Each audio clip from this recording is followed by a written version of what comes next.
ഗുരുവായൂരിൽ തുളസിത്തറയെ അവഹേളിച്ച സംഭവത്തിൽ ഹൈക്കോടതി ഇടപെടൽ. പുണ്യമായ തുളസിത്തറയിൽ സാമൂഹ്യ വിരുദ്ധ പ്രവൃത്തി ചെയ്ത് ഹൈന്ദവരുടെ വികാരങ്ങളെ വ്രണപ്പെടുത്തിയതായി കോടതി നിരീക്ഷിച്ചു. അബ്ദുൽ ഹക്കീമിനെതിരെ പോലീസ് നിയമ നടപടി എടുക്കണമെന്നും ഹൈക്കോടതി വ്യക്തമാക്കി. വിവരങ്ങളുമായി രേഷ്മ ബാബു ആനന്ദും ചേരുകയാണ്. ആദ്യം രേഷ്മ ബാബു. രേഷ്മ, നമ്മൾ ഇത് സോഷ്യൽ മീഡിയയിലൂടെയാണ് ഈ ദൃശ്യങ്ങൾ ആദ്യം ഇത് കൂടുതൽ ചർച്ചയായത്, അല്ലേ?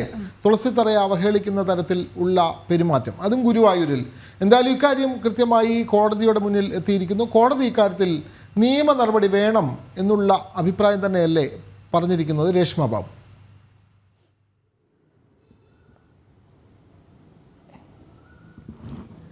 വിനോദ്, പൊതുസമൂഹത്തിന്റെ വികാരം തന്നെയാണ് ഈ സംഭവത്തിൽ ഹൈക്കോടതി സിംഗിൾ ബെഞ്ചിന്റെ ഭാഗത്തുനിന്നും ഉണ്ടായിട്ടുള്ളത്. അതായത് അബ്ദുൽ ഹക്കീമിനെതിരെ, തുളസിത്തറയെ അപമാനിച്ച സാമൂഹ്യ വിരുദ്ധ പ്രവൃത്തി ചെയ്ത അബ്ദുൽ ഹക്കീമിനെതിരെ നിയമാനുസൃത നടപടി പോലീസ് സ്വീകരിക്കണമെന്നുള്ളതാണ് ജസ്റ്റിസ് PV കുഞ്ഞികൃഷ്ണൻ ഉത്തരവിൽ പറഞ്ഞിരിക്കുന്നത്. മാത്രവുമല്ല, തുളസിത്തറ എന്നത് ഹിന്ദുമതത്തെ സംബന്ധിച്ച് പുണ്യമായിട്ടുള്ള ഇടമാണ്. അത്തരമൊരു ഇടത്ത് ഇത്തരമൊരു സാമൂഹ്യ വിരുദ്ധ പ്രവൃത്തി ചെയ്ത നടപടി അത് തെറ്റാണ്, ഹൈന്ദവ വികാരത്തെ വ്രണപ്പെടുത്തുന്നതാണെന്നാണ് ഹൈക്കോടതി എടുത്തു പറയുകയും ചെയ്തിട്ടുള്ളത്. അതുമായി ബന്ധപ്പെട്ട് ഹൈക്കോടതി മറ്റൊരു നിരീക്ഷണം കൂടി നടത്തുകയും ചെയ്തിട്ടുണ്ട്. അതായത് പ്രധാനമായിട്ടും പോലീസ് കേസെടുക്കാതിരുന്നതിനുള്ള ഒരു വാദം അല്ലെങ്കിൽ ഒരു ന്യായം എന്ന് പറയുന്നത്, അവർ തന്നെ പറയുന്ന ഒരു കാര്യം, ഈ പറയുന്ന അബ്ദുൽ ഹക്കീമിന് മാനസിക പ്രശ്നമുണ്ട് എന്നുള്ളതാണ്. പക്ഷേ അത് ഹൈക്കോടതി ചോദ്യം ചെയ്യുന്നുണ്ട്. അതായത് ഗുരുവായൂർ ക്ഷേത്ര പരിസരത്ത് തന്നെയാണ് ഈ അബ്ദുൽ ഹക്കീമിന്റെ ഹോട്ടലുള്ളത്. നാഷണൽ പാരഡൈസ് എന്ന പേരായിട്ടുള്ള ഫാമിലി റെസ്റ്റോറൻ്റ് ആണത് ആ ഹോട്ടലുള്ളത്. ആ ഹോട്ടലിന്റെ ലൈസൻസ് ഉടമ എന്ന് പറയുന്നത് അബ്ദുൽ ഹക്കീമാണ്.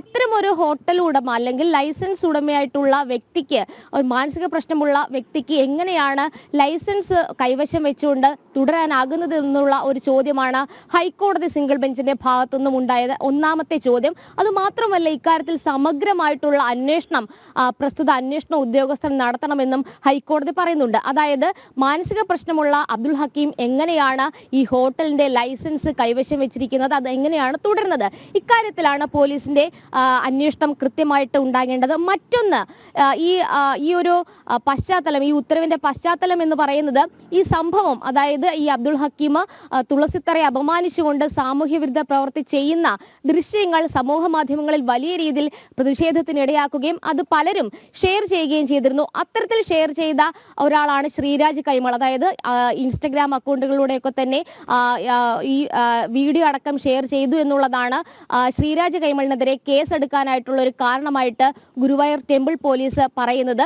ഈ വിഷയത്തിൽ ശ്രീരാജ് കൈമളിനെതിരെ കേസെടുക്കുകയും അതിൽ ശ്രീരാജ് കൈമളിന് ജാമ്യം അനുവദിച്ചുകൊണ്ടുള്ള ഉത്തരവിലാണ് ഹൈക്കോടതി അബ്ദുൽ ഹക്കീമിനെതിരെ നിശ്ചിത ഭാഷയിൽ വിമർശനം, അതോടൊപ്പം തന്നെ പോലീസ് എന്തുകൊണ്ടാണ് അബ്ദുൽ ഹക്കീമിനെതിരെ നടപടി സ്വീകരിക്കാത്തത് എന്നുള്ളൊരു ചോദ്യവും ഉന്നയിച്ചിരിക്കുന്നത്. ഇതിൽ ശ്രീരാജ് കൈമളിന്റെ അഭിഭാഷകനായിട്ടുള്ള കൃഷ്ണരാജ് ഹൈക്കോടതിയിൽ വാദം എന്നുള്ള രീതിയിൽ നിരത്തിയത്, ഒരു മാനസിക പ്രശ്നമുള്ള ഒരു വ്യക്തിക്ക് എങ്ങനെയാണ് ഡ്രൈവിംഗ് ലൈസൻസ് നേടാനാകുക? ഡ്രൈവിംഗ് ലൈസൻസ് ഉള്ള വ്യക്തിയാണ് അബ്ദുൽ ഹക്കീം.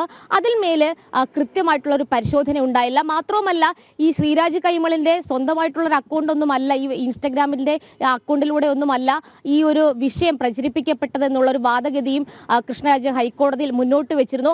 അതിന്മേലാണ് ഹൈക്കോടതി ഒരു മറുപടി ഈ ഉത്തരവിൽ രേഖാമൂലം പറയുന്നത്. അതായത് മാനസിക പ്രശ്നമുള്ള വ്യക്തിക്ക് എങ്ങനെയാണ് ഡ്രൈവിംഗ് ലൈസൻസ് നേടാനായത്? ഡ്രൈവിംഗ് ലൈസൻസ് നേടിയതിലടക്കം അന്വേഷണം പോലീസിന്റെ ഭാഗത്തുനിന്നും, അതായത് അന്വേഷണം നടത്തുന്ന ആരാണോ, ഈ ഗുരുവായൂർ ടെമ്പിൾ പോലീസിന്റെ അധികാര പരിധിയിലാണ് ഈ കേസുള്ളത്. അതുകൊണ്ട് അന്വേഷണ ഉദ്യോഗസ്ഥൻ ഈ അബ്ദുൽ ഹക്കീമിന് ഡ്രൈവിംഗ് ലൈസൻസ് എങ്ങനെ നേടാനായി, ഇതിലടക്കം സമഗ്രമായിട്ടുള്ള അന്വേഷണം നടത്തണമെന്നും ഹൈക്കോടതി ഈ ഉത്തരവിൽ ചൂണ്ടിക്കാട്ടുകയും ചെയ്തിട്ടുണ്ട്. എന്തായാലും ഈ അബ്ദുൽ ഹക്കീമിന്റെ സാമൂഹ്യ വിരുദ്ധ പ്രവൃത്തി അത് സംബന്ധിച്ചുള്ള ദൃശ്യങ്ങളടക്കം ഹൈക്കോടതി പരിശോധിച്ചിരുന്നു. അഭിഭാഷകൻ അത് ഹൈക്കോടതിയിൽ ഹാജരാക്കുകയും അത് കൃത്യമായിട്ട് പരിശോധിച്ചു കൊണ്ടുമാണ് ഇത്തരമൊരു നടപടി അല്ലെങ്കിൽ ഇടപെടൽ ഹൈക്കോടതിയുടെ ഭാഗത്തുനിന്നും ഉണ്ടായിട്ടുള്ളത്. ഈ ഒരു വിഷയത്തിൽ നേരത്തെ തന്നെ സമൂഹ മാധ്യമങ്ങളിൽ പ്രതിഷേധം ഉയർന്ന ഒരു സാഹചര്യത്തിലും ഉയർന്ന ഒരു ചോദ്യമാണ്, എന്തുകൊണ്ടാണ് അബ്ദുൽ ഹക്കീമിനെ പോലീസ് പോലീസ് സംരക്ഷിക്കുന്നത്? എന്തുകൊണ്ടാണ് അബ്ദുൽ ഹക്കീമിനെതിരെ കേസെടുക്കാത്തത്?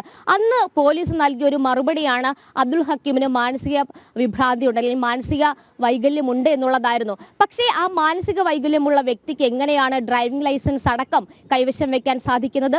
അതുമാത്രവുമല്ല, ഈ ഒരു സാമൂഹ്യ വിരുദ്ധ പ്രവൃത്തി ചെയ്ത വ്യക്തിക്കെതിരെ നടപടി സ്വീകരിക്കാതെ ആ വിഷയത്തെ ചോദ്യം ചെയ്ത, അതിൽ സോഷ്യൽ മീഡിയയിലൂടെ പ്രതിഷേധം അറിയിച്ച ആളുകൾക്കെതിരെയാണ് പോലീസ് പ്രതികാര നടപടി എന്നുള്ള രീതിയിൽ കേസെടുത്തുകൊണ്ടുള്ള കാര്യങ്ങൾ നീക്കിയത്. എന്തായാലും ഈ വിഷയത്തിൽ പോലീസിന്റെ നിരുത്തരവാദിത്വമാണ് ഹൈക്കോടതി ചോദ്യം ചെയ്തത്. എന്തായാലും അബ്ദുൽ ഹക്കീമിനെതിരായിട്ടുള്ള വിഷയത്തിൽ അല്ലെങ്കിൽ ആ ഒരു സംഭവത്തിൽ അദ്ദേഹത്തിന് ആ വ്യക്തിക്കെതിരെ നിയമാനുസൃതമായിട്ടുള്ള നടപടിയിലേക്ക് പോലീസ് കടക്കേണ്ടി വരും. സ്വാഭാവികമായിട്ടും ഹൈക്കോടതി നടപടി എടുക്കാത്തതിലടക്കം വിമർശനം ഉന്നയിച്ച ഒരു സാഹചര്യത്തിൽ മറ്റൊന്ന്, ഈ കൃത്യമായിട്ടുള്ള അന്വേഷണം ഇക്കാര്യത്തിൽ പോലീസിന് നടത്തിയേ മതിയാകൂ. അതായത് ഈ ഡ്രൈവിംഗ് ലൈസൻസ് എങ്ങനെയാണ് അബ്ദുൽ ഹക്കീം കൈപ്പറ്റിയത് അല്ലെങ്കിൽ നേടിയെടുത്തത്, ഒപ്പം തന്നെ ഈ നിലവിൽ ലൈസൻസ് ഹോൾഡറാണ്, ഹോട്ടലിന്റെ ലൈസൻസ് ഹോൾഡറാണ് അബ്ദുൽ ഹക്കീം. ഇതിലടക്കമാണ് ഇനി അന്വേഷണം വേണ്ടത്. എന്തായാലും സമഗ്രമായിട്ടുള്ള ഒരു അന്വേഷണത്തിലേക്ക് ഇനി പോലീസിന് കടന്നേ മതിയാകൂ.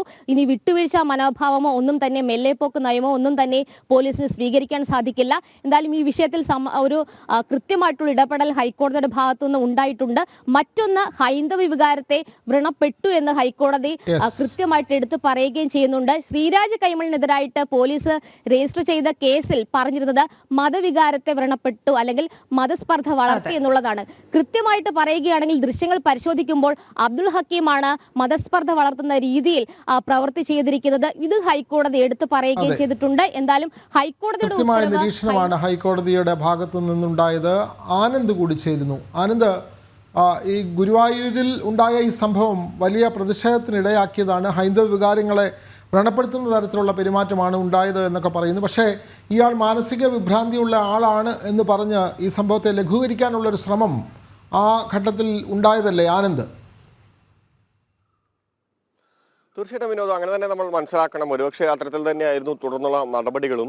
എന്നാലും ഇത്തരമൊരു വിഷയം ഉണ്ടായതിനെ തുടർന്ന് തന്നെ വലിയ പ്രതിഷേധങ്ങൾക്കാണ് ഗുരുവായൂർ സാക്ഷ്യം വഹിച്ചത്. ഹൈന്ദവ സംഘടനകളും ബി.ജെ.പി അടക്കമുള്ള രാഷ്ട്രീയ സംഘടനകളും ഈ ഒരു കാര്യത്തിൽ പരസ്യമായിട്ടുള്ള ഒരു നിലപാടെടുത്തുകൊണ്ട് തന്നെ മുന്നോട്ട് വന്നിരുന്നു. സർക്കാരിനെ നിശ്ചിതമായി വിമർശിച്ചു. പോലീസിനെ ഈ ഒരു വിഷയത്തിൽ പ്രതിസ്ഥാനം നിർത്തിയും കൊണ്ട് തന്നെയായിരുന്നു ബി.ജെ.പിയുടെ ഒരു രംഗപ്രവേശം.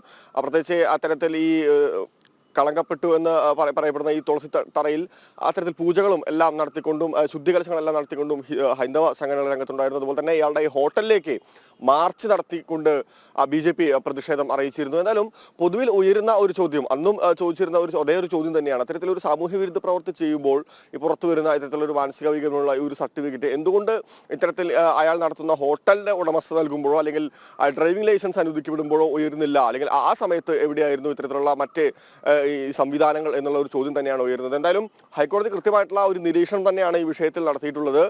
ഇതിനെ തുറന്നുകൊണ്ട് പോകാൻ തന്നെയാണ് ബി.ജെ.പി അടക്കമുള്ള സംഘടനകളുടെ ഒരു തീരുമാനം. ഈ വിഷയത്തിൽ കൃത്യമായിട്ടുള്ള ഒരു നിലപാടെടുക്കും വരെ അടുത്ത ഘട്ടത്തിലേക്ക് സമരവുമായി ബന്ധപ്പെട്ട് മുന്നോട്ട് പോകുമെന്ന് തന്നെയാണ് നമ്മൾ അന്വേഷിച്ചപ്പോൾ അവിടുത്തെ ബി.ജെ.പിയുടെ നേതൃത്വം അറിയിച്ചിട്ടുള്ളത്. എന്തായാലും ഈ ഒരു വിഷയം മറന്നുപോയി എന്ന് പറയുന്ന ഒരു വിഷയത്തിന് കൃത്യമായിട്ടുള്ള ഒരു നിരീക്ഷണങ്ങൾ തന്നെയാണ് ഇപ്പോൾ കോടതിയുടെ ഭാഗത്തു നിന്നുണ്ടായിട്ടുള്ളത്. ഒരുപക്ഷെ പ്രതിഷേധം ഇനിയും തുടരാൻ തന്നെയാണ് സാധ്യത. അതെ, എന്തായാലും ഭക്തരുടെ വികാരം വ്രണപ്പെടുന്ന തരത്തിൽ തന്നെ ആയിരുന്നു. ആ ദൃശ്യങ്ങൾ അങ്ങേയറ്റം അരോചകമായിരുന്നു എന്നുള്ളതാണ്. പക്ഷേ ഇപ്പോൾ ഹൈക്കോടതിയുടെ തന്നെ ഇടപെടൽ ഉണ്ടായിരിക്കുന്നു. കോടതി അതിൽ പരാമർശിച്ചിരിക്കുന്നത് ഹൈന്ദവ വികാരങ്ങൾ വ്രണപ്പെട്ടു എന്ന് തന്നെയാണ്. മാത്രമല്ല തുടർ ചോദ്യങ്ങളും കോടതി ഉന്നയിക്കുന്നുണ്ട്. കൃത്യമായ നടപടി തന്നെയാണ് ഇനിയും പ്രതീക്ഷിക്കേണ്ടത്. രേഷ്മ ബാബുവും ആനന്ദുമാണ് വിവരങ്ങൾ നൽകിയത്.